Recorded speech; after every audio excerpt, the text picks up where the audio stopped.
ಮರಾಠಿ ಸಮಾಜ ಸೇವಾ ಸಂಘ ಕೊಂಬೆಟ್ಟು ಯುವ ವೇದಿಕೆ ಸಹಕಾರದೊಂದಿಗೆ ಕೆದಂಬಾಡಿ ಎಲಿಯ ಮರಾಠಿ ಸಮಾಜ ಸೇವಾ ಸಂಘದ ನೇತೃತ್ವದಲ್ಲಿ ಜುಲೈ 21ರಂದು ಆಟಿಟು ಕಂಡುಟು ಒಂದು ದಿನ ಜಿಲ್ಲಾ ಮಟ್ಟದ ಕ್ರೀಡಾಕೂಟವನ್ನು ಸರ್ವೆ ಗ್ರಾಮದ ಲೆಕ್ಕಿಲುನಲ್ಲಿ ಆಯೋಜಿಸಲಾಗಿದೆ ಎಂದು ಮರಾಠಿ ಸಮಾಜ ಸೇವಾ ಸಂಘದ ಸಂಚಾಲಕ ಮಂಜುನಾಥ ಎನ್ಎಸ್ ತಿಳಿಸಿದ್ದಾರೆ.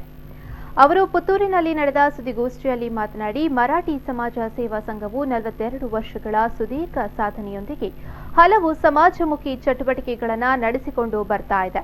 ಇದರ 14 ಗ್ರಾಮ ಸಮಿತಿಗಳಲ್ಲಿ ಎಲಿಯ ಗ್ರಾಮ ಸಮಿತಿಯು ಸ್ವಂತ ಕಟ್ಟಡದೊಂದಿಗೆ 25 ವರ್ಷಗಳಿಂದ ಕಾರ್ಯಚಟುವಟಿಕೆಗಳನ್ನು ನಡೆಸಿಕೊಂಡು ಬರ್ತಾ ಇದೆ. ಕೊಂಬೆಟ್ಟು ಮರಾಠಿ ಯುವ ವೇದಿಕೆಯ ಯಶಸ್ವಿ 5ನೇ ವರ್ಷದ ಸವಿನೆನಪಿಗಾಗಿ ಈ ಕ್ರೀಡಾಕೂಟ ಆಯೋಜನೆ ಮಾಡಲಾಗಿದೆ ಎಂದರು. ಹಾಗೆ ಆಟಿರೋದಿನ ಕಾರ್ಯಕ್ರಮವನ್ನು ನಮ್ಮ ಪುತ್ತೂರು ಮರಾಠಿ ಯುವ ವೇದಿಕೆಯ ಒಂದು 5 ವರ್ಷದ ಅದು ಪ್ರಾರಂಭವಾಗಿ 5 ವರ್ಷ ಆಯಿತು ಯುವ ವೇದಿಕೆ. ಅದರ ಒಂದು ಸವಿನೆನಪಿನ ದೃಷ್ಟಿಯಿಂದ ಅದು ಪೂರೈಸಿದ ಸವಿನೆನಪಿನ ದೃಷ್ಟಿಯಿಂದ ನಾವು ಈ ಒಂದು ಕಾರ್ಯಕ್ರಮವನ್ನು ಹಮ್ಮಿಕೊಂಡಿದ್ದೇವೆ. ಹಾಗೆ ಸಂಜೀವ ಮಠದವರು ಶಾಸಕರು ಉದ್ಘಾಟನೆ ಮಾಡ್ತಾರೆ.